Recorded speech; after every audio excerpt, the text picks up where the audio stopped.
Hey guys, so it's time to do the video where I'm going to go ahead and compare the Samsung Galaxy S3 versus the Samsung Galaxy S2. As you do know, I have been using Galaxy phones for quite some time. Basically, the Galaxy S2 was one of the first Android smartphones that I purchased, and I just loved it. And then I used that phone for a few months. Here it's on the left side, and then I started to use the Galaxy Note when that phone came out, and that's basically like a huge Galaxy S2. To say kind of easily.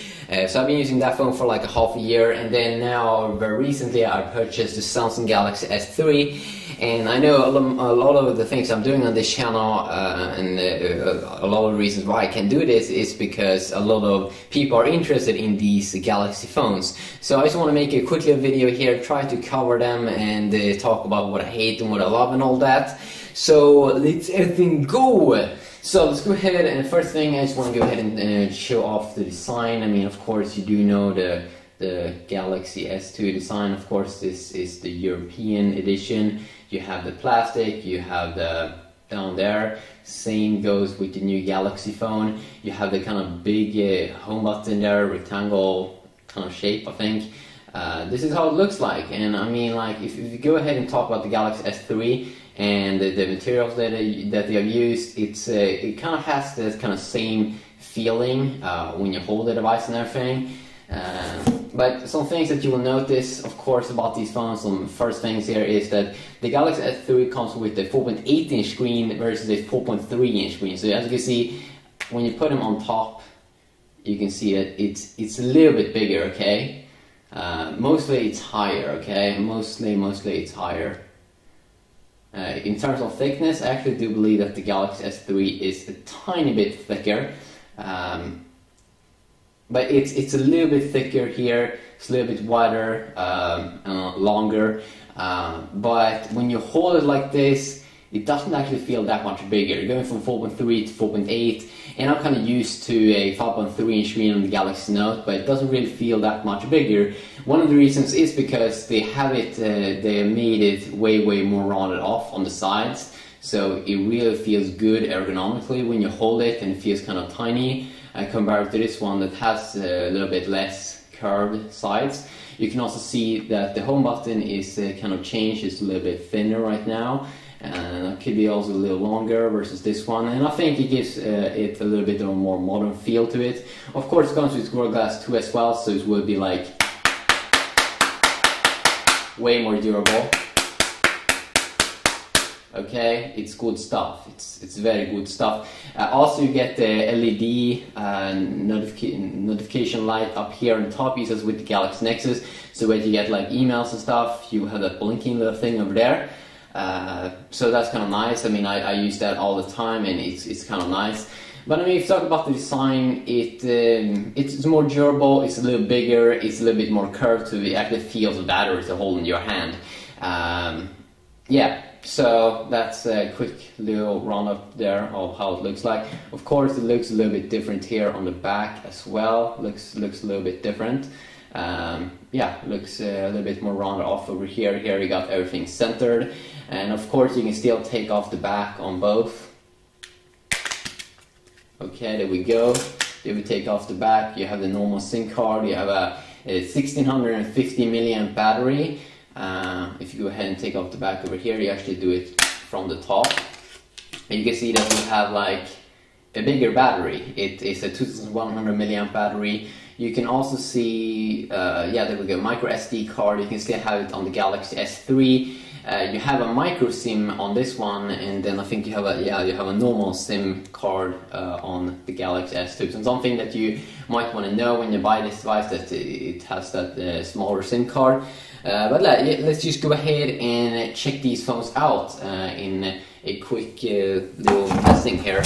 And yeah, also if you go ahead and take a look here on the colors, I gotta say, this Galaxy S2's color over here looks a little bit more white, but overall I don't think it's a big deal. So let's just go ahead and fire these phones up and start to do some testing with them.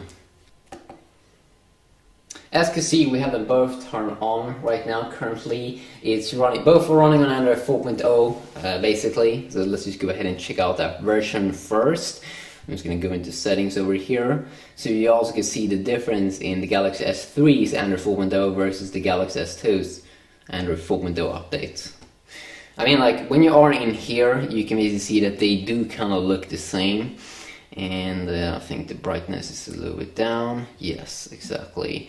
When I look at these screens, I can see that they kind of looks very identical. I mean, the screen technology is basically kind of the same, but the Galaxy S2 has Super AMOLED Plus, and the Galaxy S3 has Pentile screen. Uses the Galaxy Note and the Galaxy Nexus. If you ask me, I don't personally see that of a huge, massive difference in the screen technologies, but some people seems to do. You can see the Android version 4.0.3 over here and Android version 4.0.4 on the Galaxy S3. You can see some kernel stats and things like that. Let's just go ahead and do a quick little restart here so you can go ahead and see the performance. You can also see that when I was going out that it was a little bit faster on the Galaxy S3. Let's go ahead and do a restart.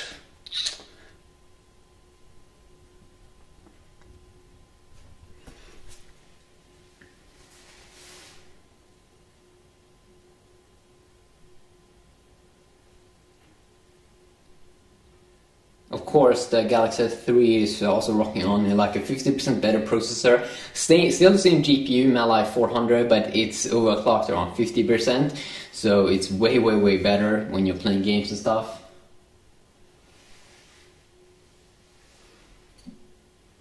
As you can see, we are up and running already. There we go, not too far behind. If you just look at the price, you can get this device. It takes a little bit longer time to load up, and still a little bit sluggish, but not too bad. You know, not too bad. You can get the Galaxy S2 for around half the price from what I've seen of what the Galaxy S3 costs. So I mean, like, it's still a very good phone. Okay. But as you can see, I mean, it loaded up definitely quicker and everything, so that's something that you want to check out. Also, one thing here that I want to take a look at, and something that I think is pretty big with the Galaxy S3, is that they made some changes to the TouchWiz UI. Like, if you go ahead and swipe from the top, you can see here that we have much more settings up here on the top of the Galaxy S3 phone over here. If you can just swipe like this, you can see that we have way more settings. Like, one of the settings that I've been starting to use more is this notification settings, so you can remove notifications so they don't pop up and become like annoying. You have a driving mode, you have some more modes over here basically, and then you also have a quick access to settings over here. So something that's pretty nice when you want to quickly access it. And that's something that we've been seeing more in Android 4.0, that you have that quick shortcut over there, so that's very nice. I think we're gonna go ahead and go to like the Google Play Store, and let's try to go ahead and download some apps, shall we? Yeah, we shall. We should go ahead and download some apps. So let's just go ahead and let's fire them up at the same time. And we can also hold down the task manager to see, okay, we don't have, if you go ahead and go to the task manager, let's go ahead and remove all.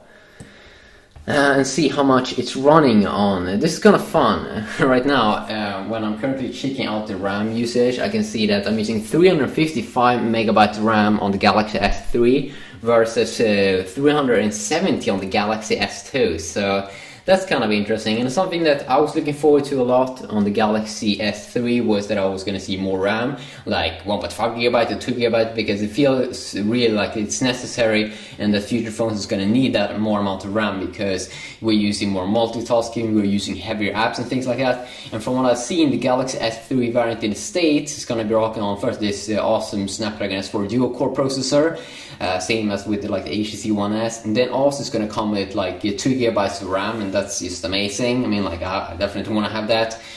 Same with the LG Optimus LTE2, that's also rocking 2 GB of RAM, and that was basically like the first phone that unveiled that.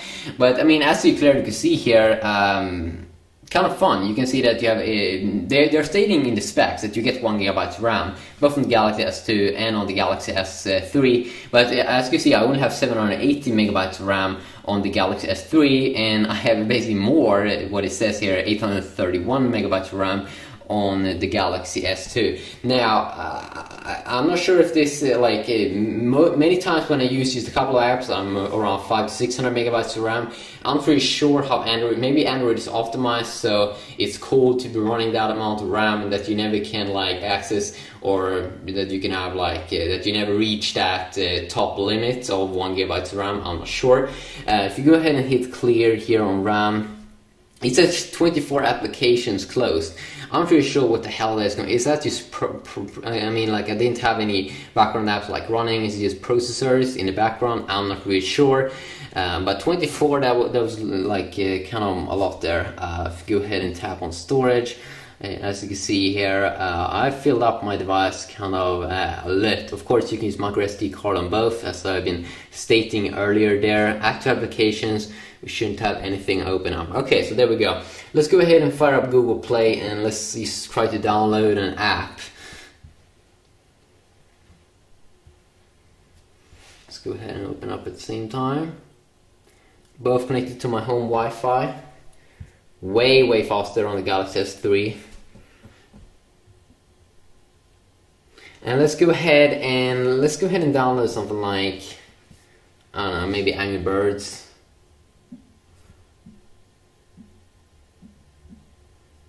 Angry Birds. Angry Birds Space. No, Angry Birds Rio, I think. Something that I definitely don't have. Okay, there we go. And when I'm looking at the screens right now, I can see that it definitely looks the Galaxy S2 screen looks very yellowish compared to the Galaxy S3 screen. I'm not really sure why. I mean, it is a Super AMOLED Plus screen, but here it really looks like the Pentile screen is much better. Very similar there in speeds. Oh shit.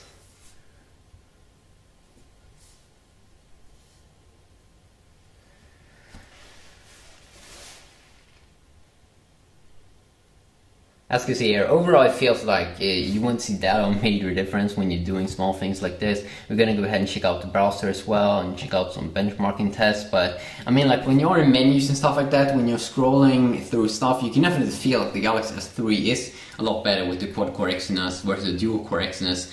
Both are of course based on Cortex A9, but that you get 2 more cores on the Galaxy S3. You can really feel that. Like, already right now I can already open up.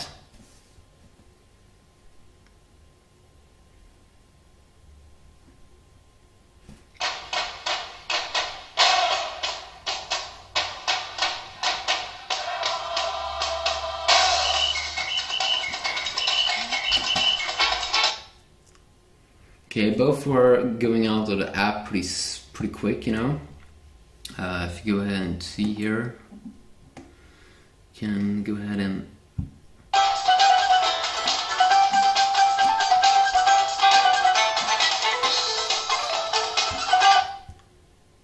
okay, you can see it's a tiny bit faster there. You can also see over here that we are getting some RAM is a little bit higher. You can see that we have been seeing some problems here with the RAM on the Galaxy S2 here. It's using around 34 megabytes. But oh yeah, there we go, around 10% of the CPU it's currently using. So you can see that we are getting some small problems here, and that it's much more stable here on the Galaxy S3. So I mean, like, things like this, like 50% of the CPU, we have the same things open up and everything. It's already starting to get some problems here. Let's just keep that in the background and let's see how it's going to perform when we still do some other tasks.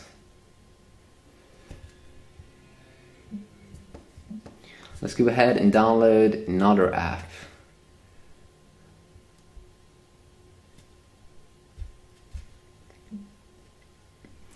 Let's go ahead and download, like, let's go ahead and go to categories, go to games.